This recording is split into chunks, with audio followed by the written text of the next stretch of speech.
हुजूर की कुर्बत का जरिया भी दरूद है। कौन सा मोमिन होगा जिसको हुजूर के दीदार का शौक नहीं है। कसरत दरूद की बरकत यह है कि हुजूर का दीदार नसीब होता है। हुजूर का दीदार नसीब हो जाए तो बताओ और क्या चाहिए। अल्लाह अकबर। फरमाया जो मेरे ऊपर एक मर्तबा दरूद भेजता है अल्लाह उस पर 10 रहमतों का नज़ूल फरमाता है। और एक हदीस में आया जो एक मर्तबा मेरे ऊपर दरूद भेजता है अल्लाह उसके 10 गुनाह माफ़ करता है, 10 दर्जे बुलंद करता है और 10 रहमतों का नज़ूल फरमाता है। तो दरूद पढ़ा हुजूर पे काम अपना बन रहा है। तो दरूद पढ़ने से इंसान का बातिन संवरता है, अंदर पाकीज़गी नसीब होती है, गुनाह धुलते हैं, ऐब धुलते हैं, परेशानियां ख़त्म होती हैं, मुसीबतें, आलाम, मसाइब, दुख, टेंशन, परेशानी जो कुछ भी है ये ख़त्म होता है। और दरूद पुरसुकून बना देता है इंसान। राहत बख्श है वजीफ़ा, सुरूर अंगेज़ है ये वजीफ़ा, नूर बेज़ है ये वजीफ़ा, माहौल में शगुफ्तगी पैदा कर देता है। अगर दरूद शरीफ पढ़ोगे तो तुम्हारी बहुत सारी परेशानियां ख़त्म हो जाएंगी, तुम्हारे दुखों का मदावा होगा, तुम रिलैक्स हो जाओगे दरूद पढ़ने। ये दरूद शरीफ की बरक़ात है। एक मर्तबा दरूद पढ़ने से 10 रहमतें नाजिल होती हैं। और जो बार बार हुजूर पे दरूद पढ़ता है तो बताओ कि कितना बड़ा ज़ख़ीरा रहमतों का उसके अतराफ़ में फैल गया। तो इसलिए कसरत के साथ दरूद पढ़ना चाहिए। हुजूर अलैहिस्सलाम ने यह भी इरशाद फरमाया कि जो मेरे ऊपर दरूद पढ़ता है मेरे ऊपर लाज़िम है कि मैं उसकी शफ़ाअत करूँगा। शफ़ाअत रसूल के हुसूल का ज़रिया दरूद बनता है। चूँकि हमारा आसरा ही हुजूर की शफ़ाअत है। वो दामन शफ़ाअत खोलेंगे तो हम गुनाहगारों का काम बनेगा। और वो नसीब कैसे होगी हुजूर अलैहिस्सलाम की शफ़ाअत? कसरत दरूद से। ये भी इरशाद फरमाया आका करीम ने क़यामत के दिन मेरे सबसे ज़्यादा करीब वो होगा जो कसरत के साथ मेरे ऊपर दरूद पढ़ने वाला हो।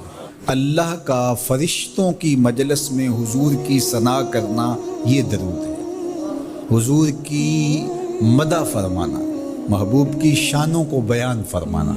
ये सही बुखारी में सलात का तर्जुमा हज़रत अबू आलिया रज़ियल्लाहु ताला अन्हो से किया गया है।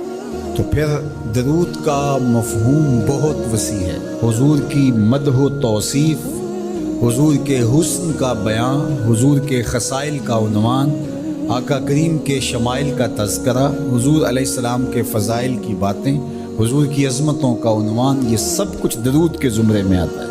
और फिर साथ सीगा भी दरूद का हो और उसमें शानें भी हुजूर की हों, जिस तरह दरूद ताज में है।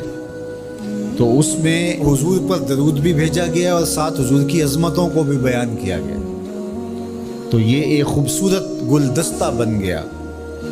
दरूद शरीफ के जो मफ़ाहीम बयान किए गए हैं उन सब मफ़ाहीम को ये अपने जिलो में लिए हुए है ये दरूद। तो कसरत के साथ हुजूर अलैहिस्सलाम पर दरूद पढ़ने की तलकीन फरमाई गई। हज़रत उबई बिन काब रज़ियल्लाहु ताला अन्हु फरमाते हैं कि आका करीम ने तरग़ीब दी दरूद शरीफ पढ़ने की, बाकी उमूर और इबादत, ज़िक्र, फ़िक्र। तो मैंने अर्ज़ की, इरशाद फरमाए कि मैं आप पर किस मिक़दार में दरूद पढ़ूँ, कितना वक्त, कितना दरूद पढ़ूँ। तो आका करीम ने फरमाया माशेता, जितना तुम चाहो। फरमाते हैं मैंने कहा मैं 4था हिस्सा दरूद पढ़ूँगा, बाकी 3 हिस्से दीगर इबादत और दीगर वज़ाइफ अज़कार बजा लाऊँगा। फरमाया जिस तरह तुम चाहो, जो तुम्हारी मर्ज़ी, लेकिन अगर दरूद की मिक़दार को बढ़ा दो तो तुम्हारे लिए बेहतर होगा।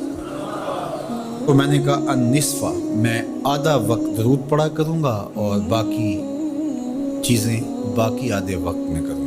फरमाया जिस तरह तुम चाहो, लेकिन अगर दरूद की मिक़दार को बढ़ा दो तो तुम्हारे लिए बेहतर होगा। मैंने कहा कि हुजूर मैं 2 हिस्से दरूद पढ़ूँगा और 1 हिस्सा बाकी वज़ाइफ औरात बजा लाऊँगा। फरमाया जैसे तुम्हारा दिल चाहे, लेकिन अगर तुम दरूद की मिक़दार को बढ़ा दो तो तुम्हारे लिए बेहतर होगा। फरमाते हैं मैंने कहा हुजूर मैं पढ़ूँगा ही दरूद, सारा वक्त मैं आप पे दरूद ही पढ़ता रहूँगा। फरमाया फिर तुम्हारे सारे दुख, तकलीफ़, अज़ियतें, परेशानियाँ, उसके लिए ये दरूद किफ़ायत करेगा। اور تمہارے گناہوں کی مغفرت فرما دی جائے گی. تمہاری پریشانیاں، تمہاری اذیتیں، تمہارے دکھ، دور وجود میں لفظ بولا جاتا ہے ٹینشن، تمہاری ساری ٹینشن، تمہارے سارے معاملات حیات کی بے ترتیبیاں، پریشانیاں، دکھ، اذیتیں، سب کچھ ختم ہو جائے گا. درود سب دردوں کا مداوع ہو جائے گا، سب دکھوں کا علاج ہو جائے گا، سب پریشانیوں کا حل ہوگا، سب مصیبتوں کا مداوع بن جائے گا، اور ساتھ ساتھ تمہارے گناہ بھی بخش دیے جائیں گے. تو درود جتنی کثرت کے ساتھ پڑھا جائے اللہ کی اتنی ہی رحمتیں نازل ہوتی ہیں. تو باقی وظیفے، باقی اوراد وہ بھی فضل و شرف والے ہیں، لیکن حضور نے فرمایا کہ پھر تمہارے لیے ایک درود ہی کافی ہو جائے گا.